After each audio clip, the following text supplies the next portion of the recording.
Happy 4th of July. I wanted to show you how to make a specialty cake for holidays. So here's my 4th of July cake. We have some fireworks going on there. Let me show you how to do this. So for a shortcut, just get some Betty Crocker cake mix. Get a pack of pudding that goes with the flavor, so vanilla goes with vanilla, and we're going to sift it into this bowl. Simply pour each bag of cake mix through and let it go through the sifter. So this is what we're going to throw away. We're not going to keep these hard bits, only the soft fluffy bits. You'll do the same thing with the other bag of cake mix and the pudding mix. So just make sure to get rid of the hard bits that are left behind.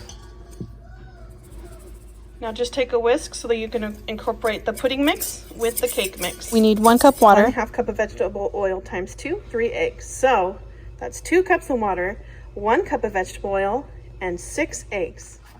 Okay, go ahead and add your 6 eggs in.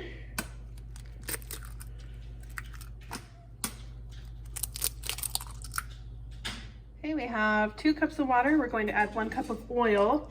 You can add it into the same container. And then just pour that right in here. Now just take one of these mixing spoons and mix it up, just until all the batter is wet. All right, let's go ahead and grease your cake pan. I just use butter. And just add some flour to coat the pan so nothing sticks. And it should look something like this. I'm just gonna toss out any excess flour. Cake pan about 75% of the way. So we're gonna leave about 25% of the pan empty for the cake batter to rise. Now let's go on to our next pan. I took half of the batter and I'm going to add some blue food coloring to this one and mix it in. It actually came out looking a little more green or turquoise. So to prevent that, instead of starting with yellow, we could start with white by not using the egg yolks. And the rest of the batter, I'm going to dye red. Red and black are some of the hardest colors to turn baked goods.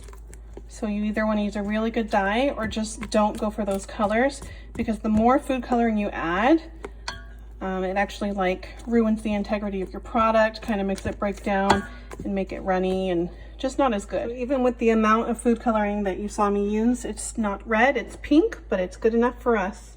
Just go ahead and pour it into the pan. Same thing, 75% of the way. I wanted to try a trick to keep the tops flat so we don't have to cut them. So first thing we're gonna do is take some paper towels and get them wet. Let's go ahead and fold them because they're gonna go around the cake pan. So let's fold them a couple times.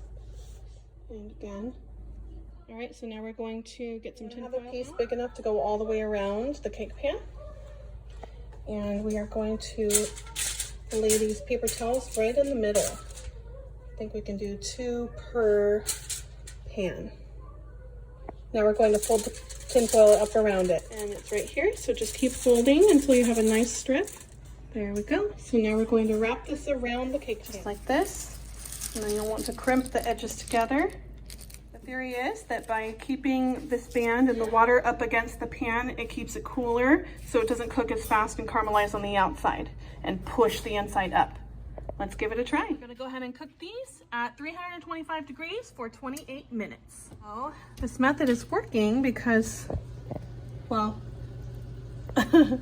it seems to be staying flatter, but I put too much batter in. So I guess it makes a difference if you're going to use this thing around the pan. Don't overfill the pan. So my trick kind of worked. The outside's not as caramelized, but this one was definitely overfilled. And then the tops are almost flat, but not quite. So we'll try it again next time with less batter. Go ahead and take a serrated knife and cut the top off. And now we have a nice, even top. Let's go ahead and wrap it in saran wrap and we'll stick it in the freezer so it can get hard, and then we'll move on to the next layer. Because I'm making a 4th of July cake. Basically what I did was I melted some Jolly Ranchers and then I took a spoon and I drizzled them on this wooden skewer and I sprinkled some sprinkles in there before it dried, and then it peels right off of this Silpat mat. So here's my firework to put on the cake. It'll really help you if you have a cake turntable like this. And the first thing we want to do is squeeze some frosting of your choice on the middle to hold our first layer of cake down. Okay, let's put our first layer down. I did freeze it to make it easier to ice. All right, you don't need fancy tools to ice a cake. You can just use a Ziploc bag like so. Go ahead and do the center and fill that in, and then we'll spread it out. Let's go ahead and put the next layer. I'm gonna do white.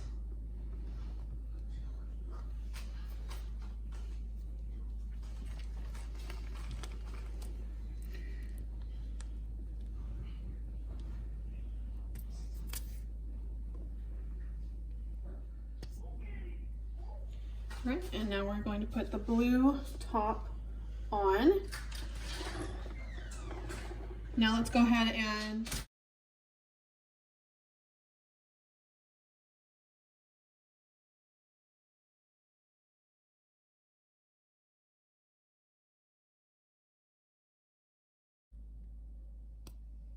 the key is to not get any crumbs on top of your icing. So this is like the cheating way to ice. Just pipe it out and then smooth it over.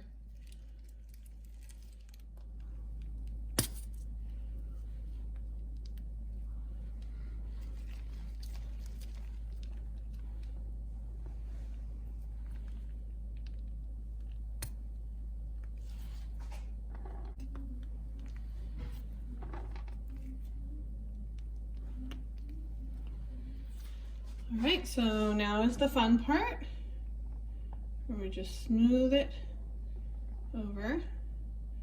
It's kind of hard for you to see with the angle of the camera. Let's see if I can switch that.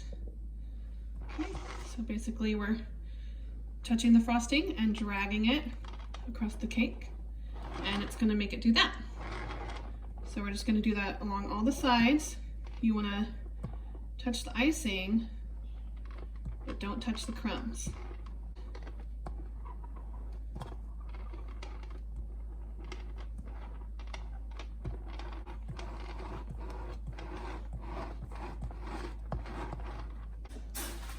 You can smooth over the top as well. Now this is our crumb coat, so it doesn't have to be perfect. It's to hold the crumbs down, kind of like glue. All right, so once I get this all smoothed out the way I want it, I'm going to place it in the refrigerator to harden the frosting, because it's made of butter, so it will harden when you put it in the fridge.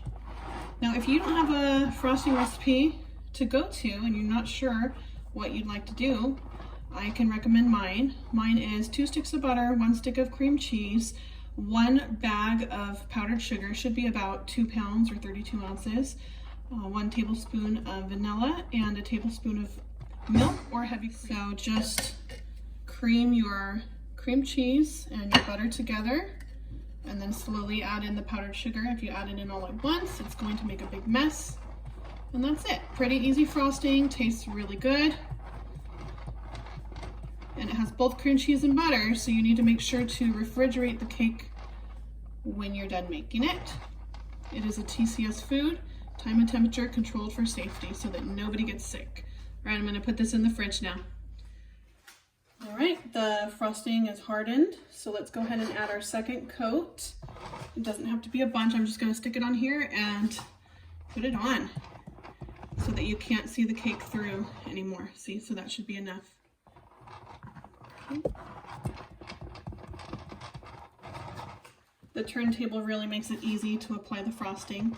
You can put on too much at first, and then we'll end up scraping off all the excess anyway, so don't worry about that right now. If you like, you can put some more on the top as well. All right, so once you feel like you have enough icing added to the cake, let's go ahead and smooth it out. I'll start from the bottom. Just hold your little icing spatula against the cake and turn the turntable. Scrape any excess icing off.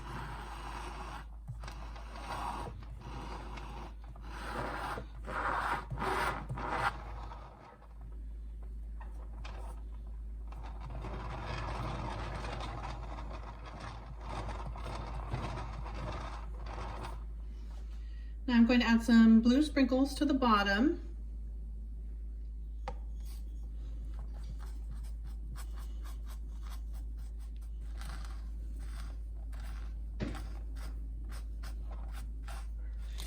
I'm going to make some ganache, so I have 1 cup of white chocolate. I don't have heavy cream today, so I'm going to substitute heavy cream for sour cream, and I'm going to do 2/3 cup of that mixed with this, and I will cook it in the microwave until it's melted. All right, so I added some red food coloring to this and got it as red as I can for now. So now let's make some drips.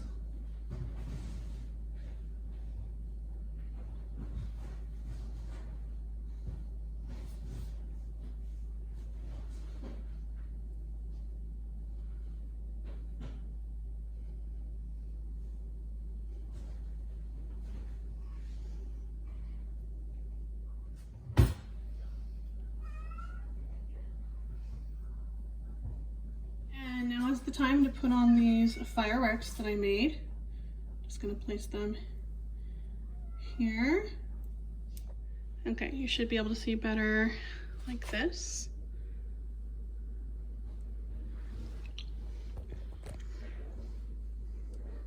I'll push this one a little bit lower. All right, and then I have these really fancy, cool sprinkles. I'm gonna put some of those on top.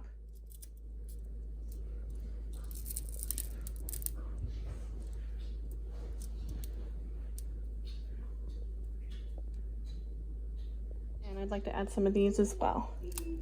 I'll put some of these on. All right, and here it is. All right, my parents are going to try the 4th of July cake. Let's take a piece. Okay.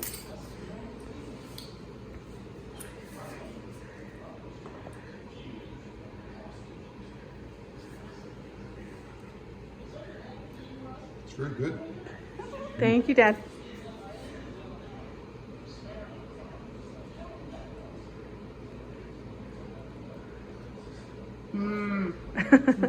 So they like it.